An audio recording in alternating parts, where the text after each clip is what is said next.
এবার তুরস্কে চোখ পড়ল প্রতিশোধের আগুনে জ্বলতে থাকা ইরানের।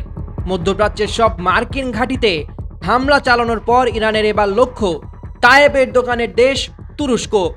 বুধবার ইরাক ও সিরিয়া হয়ে আসা একটি শক্তিশালী ইরানি মিসাইল ন্যাটোর হাতে ধ্বংস হলেও এটি পশ্চিমা দেশগুলোর মনে ভয় ধরিয়ে দিয়েছে। মুসলিম দেশ হওয়া সত্ত্বেও তুরস্ক কেন ইরানের টার্গেট? এর কারণ ধর্ম নয়, বরং যুদ্ধের হিসাব নিকাশ।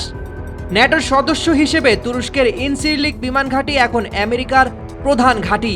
ইরানের বার্তা পরিষ্কার, যে দেশই নিজের মাটি আমেরিকাকে ব্যবহার করতে দেবে তারাই ইরানের আক্রমণের শিকার হবে।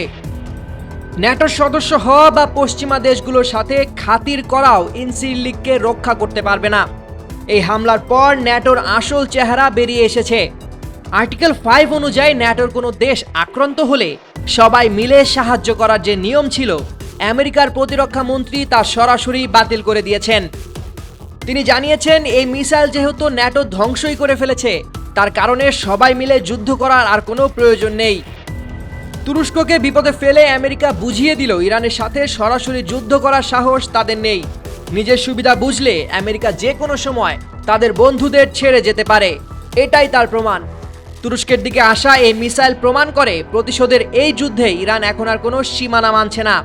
ইনসিরলিক হোক বা তেল আভিভ, যেখানেই আমেরিকার স্বার্থ আছে সেখানেই হামলা চালাবে ইরান। তুরস্ককে এখন আর ভুলের মাসুল দিতে হবে কিনা তার সময় বলে দেবে। Desk report, Bangla post.